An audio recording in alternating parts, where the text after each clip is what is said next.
Hello दोस्तों, बिहार पाठशाला YouTube channel पर आपका स्वागत है।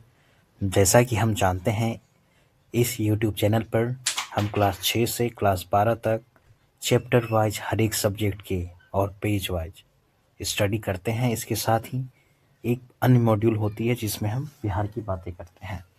बिहार की बातें में आज हम बिहार सरकार द्वारा संचालित एक अन्य योजनाओं के बारे में जानेंगे जिसका नाम है मुख्यमंत्री अनुसूचित जाति एवं अनुसूचित जनजाति छात्रावास अनुदान योजना। तो आइए इसके डिटेल्स जानते हैं।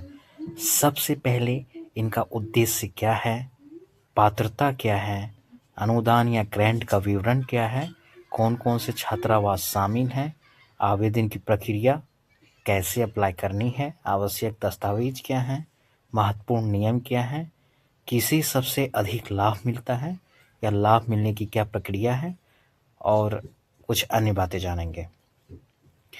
योजना का मेन उद्देश्य है SC/ST विद्यार्थियों को छात्रावास में रहकर पढ़ाई करने के लिए आर्थिक सहायता प्रदान करना, जिसके कारण ड्रॉप आउट दर कम हो और दूर दराज गरीब परिवारों के छात्रों को समान शैक्षिक अवसर मिले। इनकी एलिजिबिलिटी या पात्रता क्या है? छात्र छात्रा अनुसूचित जाति या अनुसूचित जनजाति से हो, बिहार का स्थायी निवासी हो, मान्यता प्राप्त विद्यालय, कॉलेज, ITI, पॉलिटेक्निक, विश्वविद्यालय में नामांकित हो, सरकारी या मान्यता प्राप्त छात्रावास में रहना अनिवार्य है। मतलब SC/ST विभाग द्वारा जो भी छात्रावास है या सरकार द्वारा मान्यता प्राप्त छात्रावास में उनमें रहना अनिवार्य है या एडमिशन अनिवार्य है। परिवार की आय राज्य सरकार द्वारा निर्धारित सीमा के भीतर होनी चाहिए। नियमित छात्र हो, मतलब रेगुलर स्टूडेंट हो। अनुदान या ग्रांट का कैसे दी जाती है? अनुदान का विवरण है। अनुदान की राशि कक्षा, कोर्स और छात्रावास के प्रकार पर निर्भर करती है, जैसा कि सामान्यतः अनुदान में शामिल होता है। इसमें 1,000 रुपये राशि दी जाती है जो डायरेक्ट बेनिफिट ट्रांसफर के माध्यम से सीधे छात्र के बैंक खाते में जाती है।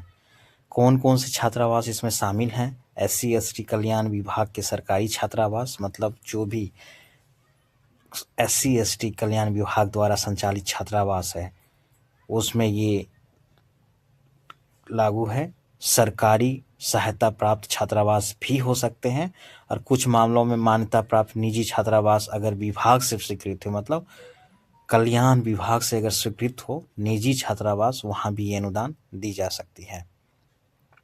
आवेदन प्रक्रिया क्या है करने की? सबसे पहले ऑनलाइन आवेदन SC/ST वेलफेयर डिपार्टमेंट के पोर्टल पे जाएं और आवश्यक दस्तावेज अपलोड करें। संस्थान छात्रावास द्वारा सत्यापन होगा। उसके बाद जिला स्तर पर अनुमोदन समिति रहती है जिसके स्वीकृति के बाद DBT से भुगतान की जाती है, मतलब डायरेक्ट बेनिफिट ट्रांसफर की जाती है, अपने अकाउंट में राशि हस्तांतरित हो जाती है।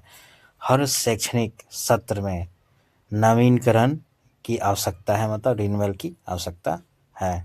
आवश्यक दस्तावेज में क्या क्या है? जाति प्रमाण पत्र जो SC/ST का है, आय प्रमाण पत्र, निवास प्रमाण पत्र, आधार कार्ड, बैंक पासबुक खाते का जिसमें विवरण होता है, नामांकन पत्र, छात्रावास प्रमाण पत्र और पासपोर्ट साइज फोटो आवश्यक दस्तावेज है। महत्वपूर्ण नियम क्या है? कि महत्वपूर्ण नियम में छात्रावास में वास्तविक निवास अनिवार्य है। गलत जानकारी देने पर छात्रावास या संस्थान बदलने पर तुरंत अपडेट करना बहुत जरूरी है। किसे सबसे अधिक लाभ मिलता है? लाभार्थी वर्ग हैं ग्रामीण या दूर दराज के छात्र हों, आर्थिक रूप से कमजोर SC/ST परिवार हों या ITI, पॉलिटेक्निक कॉलेज में पढ़ने वाले विद्यार्थी को भी लाभ मिलता है। तो इसी तरह से इनका मेन मकसद है मुख्यमंत्री अनुसूचित जाति और जनजाति छात्रावास अनुदान योजना की एक कल्याणकारी योजना है जो SC/ST विद्यार्थियों को दी जाती है और DBT के माध्यम से इसका मेन मकसद है कि पढ़ाई के गैप को कम करना। इसी तरह बिहार की बातें और अन्य जानकारी के लिए इस चैनल को देखते रहें। जय हिंद,